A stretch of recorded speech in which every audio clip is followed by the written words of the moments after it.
Hey friends, welcome back to the channel. Tonight I have another quick dinner recipe for you, and it's Harissa chickpeas. If you are a spice lover like I am, then I think you are really going to enjoy this. This is another meat-free recipe, but you're going to get plenty of protein from the chickpeas. I am making like a double batch like I always do. I will leave a single batch recipe in the comments or the description box below. So let's go ahead and get started. This one's quick and simple. I'm going to start with a little bit of olive oil in my pan. Let that come up and get hot. And then to it, I'm going to add white onion that I've diced up.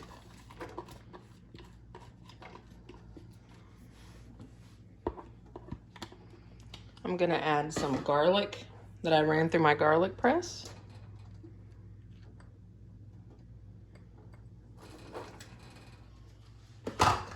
And then I'm going to add some harissa paste. Now, if you do not have an international market where you live, I live in a very rural part of Kentucky, so it's not always easy for me to get to a larger city to get to the international market. You can find harissa paste on Amazon.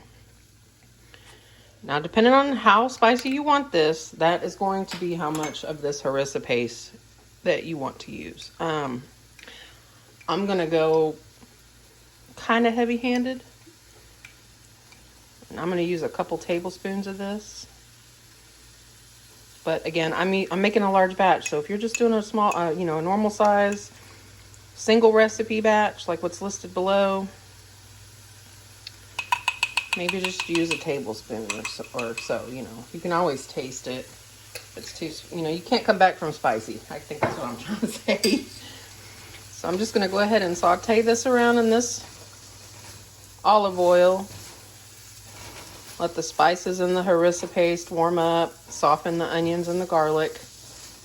And then I'll be back for the next step when that's ready. And we're going to finish up quick tonight, y'all. Just a word of warning, use your stove hood for some ventilation, because y'all will probably hear me sneezing and sniffling here in a minute. As always, chemical warfare in the kitchen. It's the price you pay when you like spicy food, I suppose. All right, so to my onions and harissa paste, I'm going to go ahead and add a large tomato that I just kind of chunked. Nice big chunks. I want some texture. The original recipe called for diced tomatoes. I have tomato puree, so I'm just adding some tomato pieces to, just for some texture.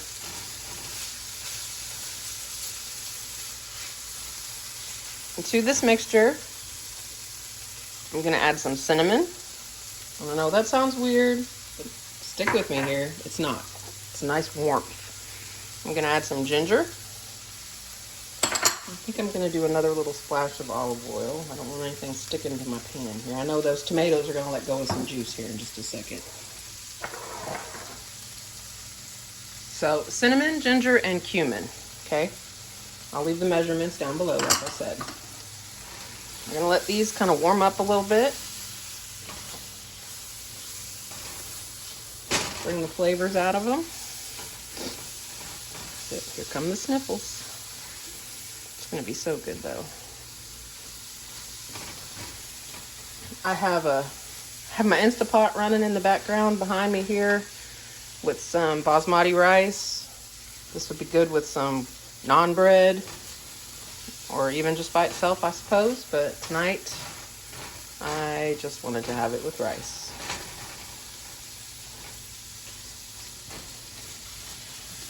All right. I'm going to add a little bit of lemon juice.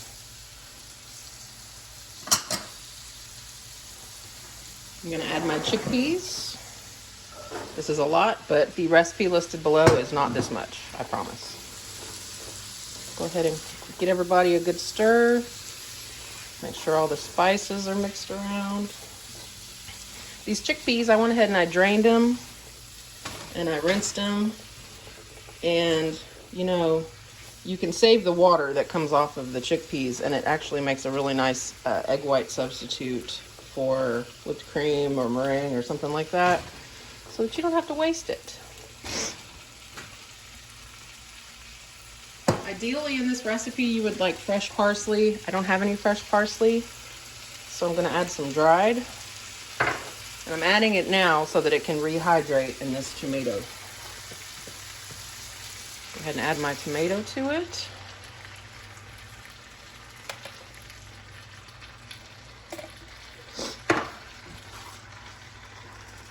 Stir it real well. Once everybody's, all the kids are in the tub here, everybody's incorporated into that tomato, I'm gonna put a lid on this pan. I'm gonna turn my heat down. And I'm gonna let it simmer, I don't know, about 10 or 15 minutes. I might actually add just a little bit of water to this. Some vegetable stock would probably be really good. Let me put a little water in it.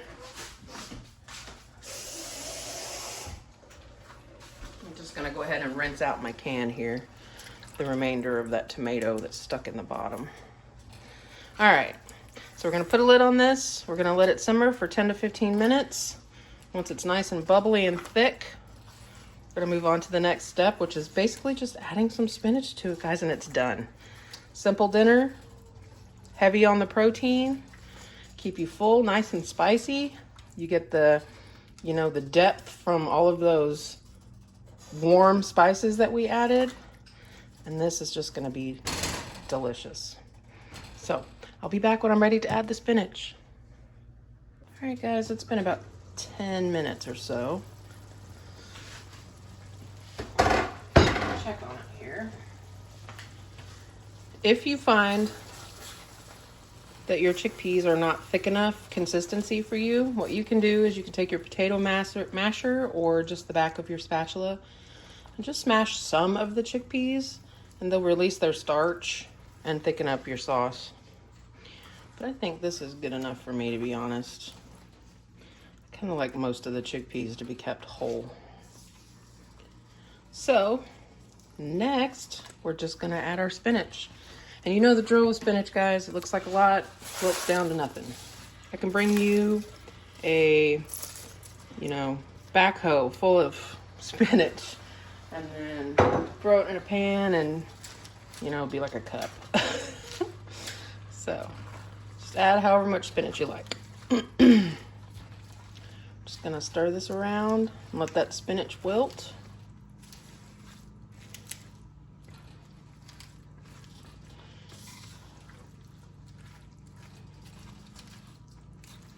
Should not take very long. This pan is pretty hot. And then as soon as this spinach wilts down, I will show you how I serve it. I wanted to add real quick, guys. I know I forgot. My brain is fried. I was in the heat today, and I did a little too much out in the garden.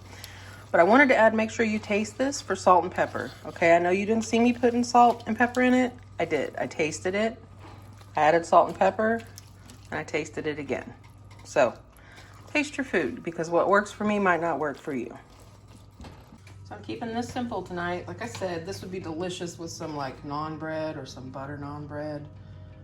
I don't have any, but I do have basmati rice. So we're having it with rice. And it is going to be so good. I added a little green onion to my rice just for a little extra punch. But you can have this however you like it. I'm serving it with some cucumbers from my garden. I just picked them today to help cool it off a little bit if it needs it.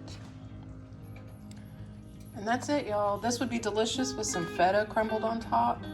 If you have feta cheese, if you wanted to make some tzatziki, I can't say it, I'm sorry.